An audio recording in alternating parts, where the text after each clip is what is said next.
નમસ્તે વિદ્યાર્થી મિત્રો, આજે આપણે ધોરણ 12 માં આંકડાશાસ્ત્ર વિષય ભાગ 2 માં ચેપ્ટર 4 લક્ષ્યમાં સ્વાધ્યાય 4.2 નો ક્વેશ્ચન 4 જોઈશું.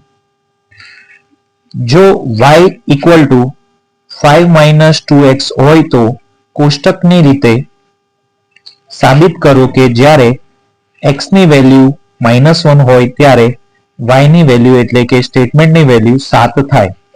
એટલે મિત્રો આપણે જવાબ લાવવાનો છે 7. સૌપ્રથમ અહીં વાત કરી છે કોષ્ટકની રીત, તો આપણું સ્ટેપ 1 થશે કે 4 લાઈન આપણે ડ્રો કરીશું.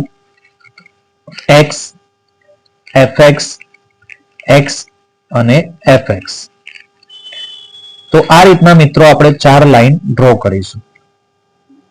હવે આપણને વાત કરી છે કે y ઇક્વલ ટુ 5 - 2x અને x ની વેલ્યુ છે -1, એટલે આપણે રકમ લખીશું કે લિમિટેશન x ની વેલ્યુ છે -1 અને આપણું સ્ટેટમેન્ટ છે એટલે કે y છે fx છે 5 - 2x, તો 5 - 2x. હવે x ની વેલ્યુ -1 છે તો -1 - 0.1, તો x ની વેલ્યુ આવશે -1.1. ત્યારબાદ -1 - 0.01, તો -1.01. ત્યારબાદ -1.001 અને -1.0001. આ રીતના આપણે વેલ્યુ થશે. ત્યારબાદ x ની વાત કરીએ તો -1 પ્લસ 0.1, તો -1 પ્લસ 0.1 છે તો 0.1 1 માંથી બાદ થશે પરંતુ માઇનસમાં આવશે તો -0.9. ત્યારબાદ -1 પ્લસ 0.01, તો -0.99. ત્યારબાદ -0.999 અને -0.9999. આ વેલ્યુ આપણે y ની વેલ્યુમાં મૂકીશું એટલે કે 5 - 2x માં.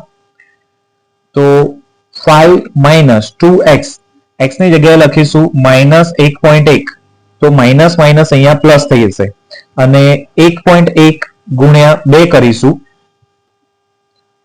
1.1 ગુણ્યા 2 કરીશું તો આન્સર આવશે 2.2. 11 દુ 22 એટલે કે 2.2. 5 - 2.2, સોરી અહીંયા -1 હતું, -1.1 હતું એટલે માઇનસ માઇનસ અહીં પ્લસ થઈ જશે.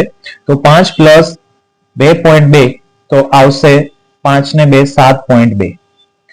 એ જ રીતે આગળ વાત કરીએ તો 7.02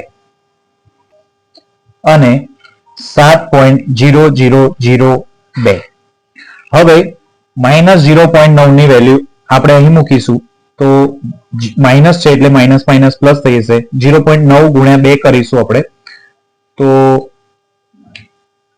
9 દુ 18 એટલે કે 1.8 અને 5 વત્તા 1.8 એટલે કે 6.8. ત્યારબાદ 0.99 ગુણ્યા 2 કરીશું તો આન્સર આવશે 1.98 પ્લસ 5 એટલે કે 6.98. ત્યારબાદ -0.999 ગુણ્યા 2 કરીશું તો આન્સર આવશે 1.998 અને માઇનસ માઇનસ પ્લસ થઈ જશે તો 5 વત્તા 1.998 તો 6.998. ત્યારબાદ 6.9998. તો આ રીતે આપણે જોઈએ કે જ્યારે x ની વેલ્યુ આપણે વધારીએ કે ઘટાડીએ એનો આન્સર fx નો એટલે કે y ની વેલ્યુ fx તરીકે આપણને શું આપેલ છે તો y આપેલ છે સ્ટેટમેન્ટ. તો y ની વેલ્યુ 7 ની નજીક આવે છે બંને તરફ. તો આપણે જવાબ લખીશું કે જ્યારે x ની વેલ્યુ -1 કરતા વધારીએ કે ઘટાડીએ ત્યારે y ની વેલ્યુ 7 આવે છે. જે આપણે સાબિત કરવાનું હતું કે x ની -1 હોય ત્યારે y ની વેલ્યુ 7 થશે. તો આ રીતે આપણે કોષ્ટકની રીતે સાબિતી મેળવી શકીએ છીએ.